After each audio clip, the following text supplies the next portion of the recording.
Welcome to Coffee Talk. I'm Kelly Nitz of the Kelly Nitz team. I'm Ann Cohn-Top of the Kelly Niz team, and we're both of Remax Preferred. Anyway, today we're going to be talking about contingencies that are many times placed on the offer to purchase. And the first thing that we're going to talk about is the financing contingency. And of course, if you can't get your financing, you're not going to be able to buy the house. So they put that right in there. And you can either check the box, is contingent upon the buyer getting financing or is not. Sometimes, if you're lucky, you might get a cash deal. And then they would say is not. And it looks very appealing to the seller.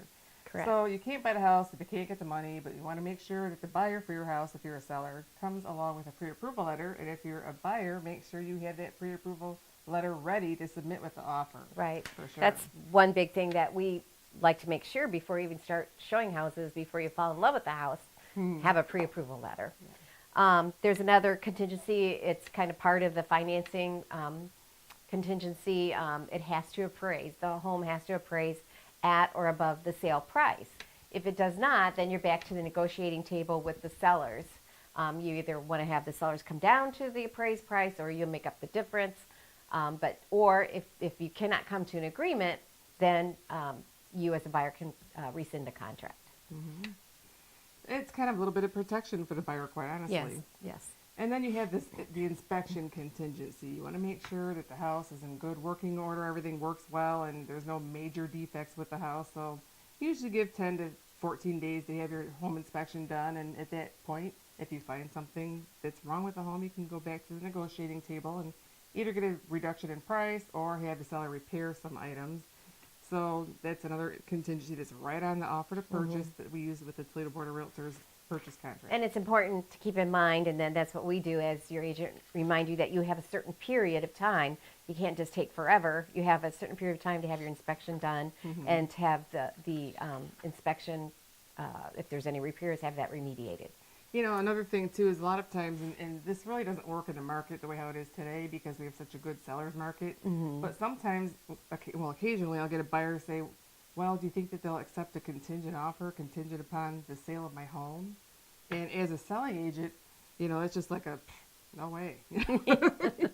Not as hot as the market is today, you know, so don't count on that right now. But that is a contingency that can be placed in the offer to purchase. And although, I mean, when the market's really hot, you're not a strong buyer with a contingency to sell your home. It does weaken your negotiating position. But it does. Honestly. But I have had a couple, actually, in the last couple months that have been contingent on someone selling or closing on a house. Well, I think that it's our job as agents to make sure that we evaluate the situation. If the home that they have to sell is a great home in Perrysburg in the 150 range or something, you know, that we were not as nervous about it. But that's for sure. Okay. If you're buying a home, you can also have some contingencies on reviewing the homeowners association, their finances, their budget, also their deeds and rules and restrictions to make sure, like, for example, some HOAs, you can only have one dog and one cat. And some people have two dogs and maybe two cats. We lost a deal that way. Remember that? Yes, yes, exactly. They had 3 dogs and you could only have 2. You can only have 2. They were small too. Right. And then insurance, the ability for the home to be insured. So if the home's had some history of fires or floods or whatever and the insurance is too high, that as a buyer, you have the right to rescind the contract.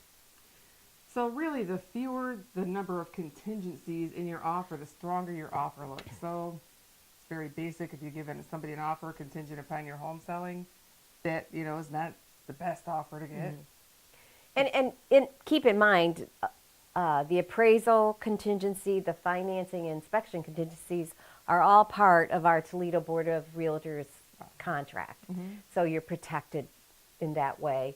That's just the way the contracts here in Northwest Ohio are written. Right. I think the Bar Association got together and put this contract together for us, and they cover everything. So we all use the same one. There are very few companies that do not use our local board contract.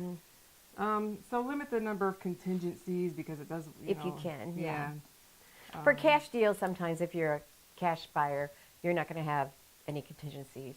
So.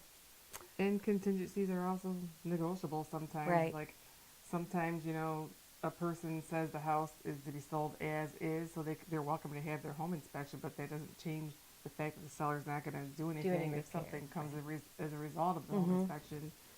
But anyway, we want to talk a little bit about contingencies today, and we also want to thank you for joining us and with our coffee talk. And thanks for listening. Thanks for listening.